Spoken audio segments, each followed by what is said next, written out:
Pozdrav ekipa, ćao. Evo danas ćemo malo pričati o tome koja je razlika u Hrvatskoj raditi i recimo vani sad trenutno u Norveškoj. Koja je razlika između poslodavaca i tako.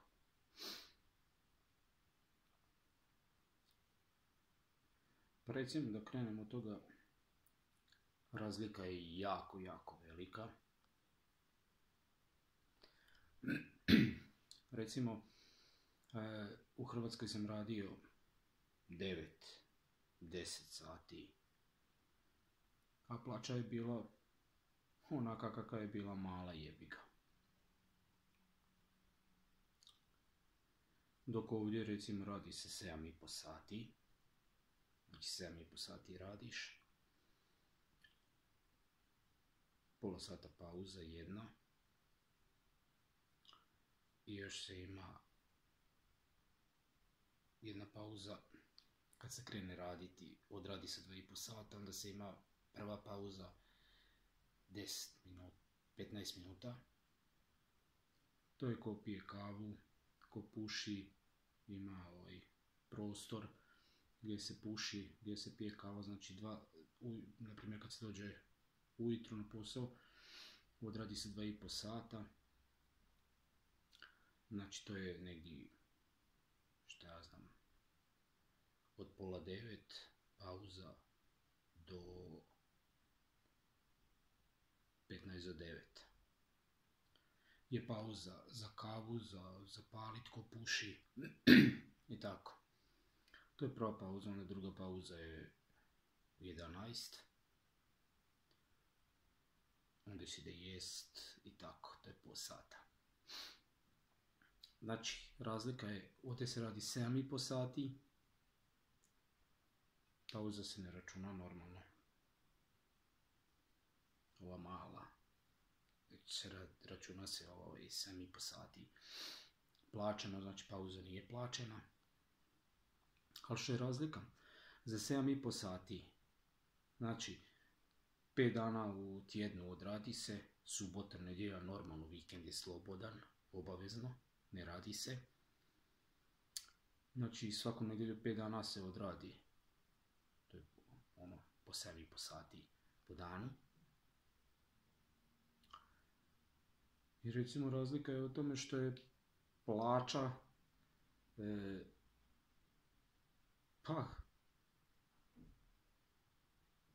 šta ja znam, dvostruko, trostruko veća.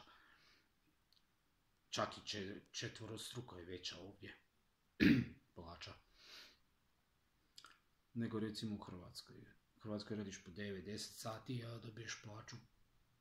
Znate svi kakva je, ne moram toliko pričati.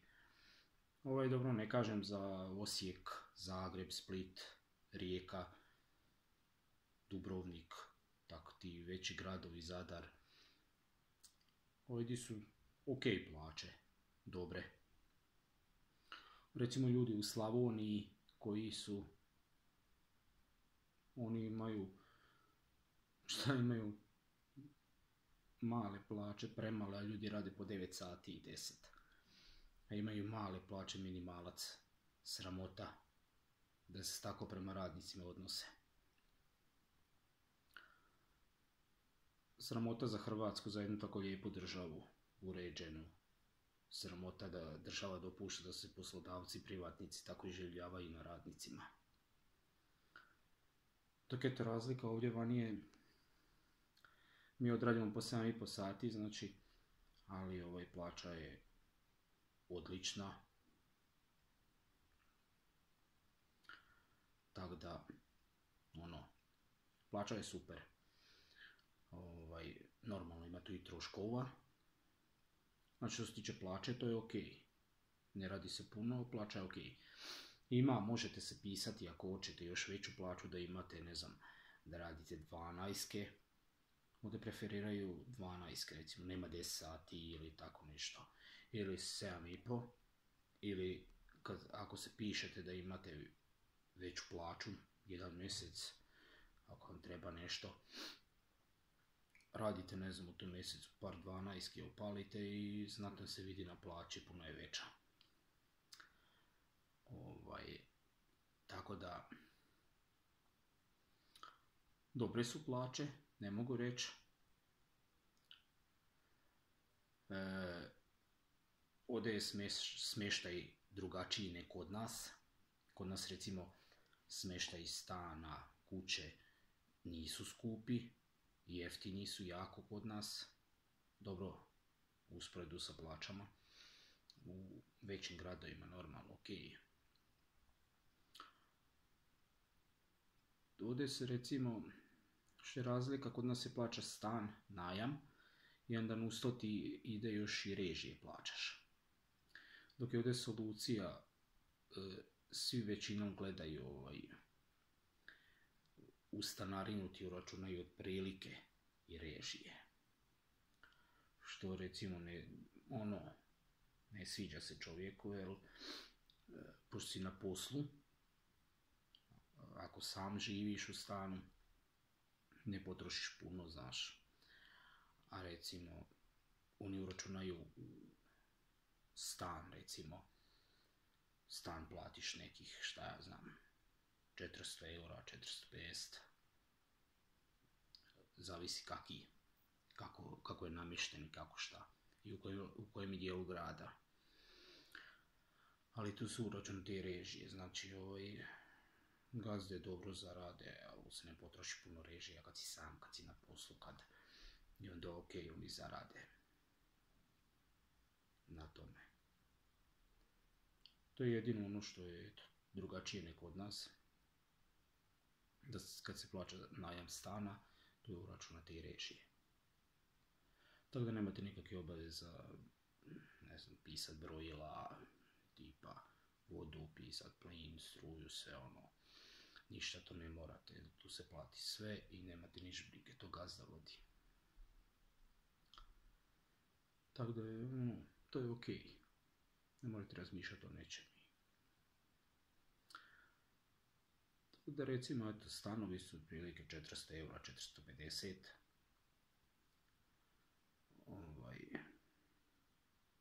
Platiš su ok, dobre. I eto, to je ta neka ona razlika da nije loše, ali moj savjet mladima, ne znam, ako žele malo ići van, raditi i sve, može, nek dođu, nek rade, nek vide malo, nek upoznaju druge države, mentalitete, sve to, nek malo obiđu. Ali moj savjet, barem ja sebe ne vidim. Recimo sad sam ovdje, ne znam, par godina, evo, 2 godine sam tu, već razmišljam otići, ne znam, u Njemačku, recimo, ili Irsku, nešto novo probati, da obiđem par država tako i normalno čovjek da zaradi, da si, egzistenciju sredi i to sve, i normalno da se vratiš kući u Hrvatsku. I onda s ovim parama što si ovdje zaradio i što možeš puno ušparati, recimo, što kupiš kuću, stan i to ti je rešito. Da zasnuješ obitelj i šta ja znam, to je ok, to je najbolje. Nije dobro da mladi dođu u inostranstvo i da ostanu zauvijek. To nikako nije dobro radi djece, može se doći, obitelj dođe, radi, zaradi para i to je to. I normalno da se vrate kući radi svoje djece, jer negdje toj djeci neće biti bolje nek kući u Hrvatskoj, normalno. Koliko god vani ljudi su, ne mogu reći, i prijatni, i susretljivi, nema veze, što si ti stranac, pitaš, objasniti, kažu ti sve ok to. Ali to je opet, ti si stranac u toj zemlji. To opet nikad neće biti to.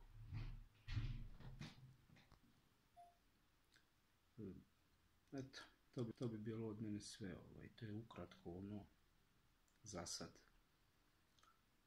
Eto, budite mi pozdravljeni i lijep pozdrav.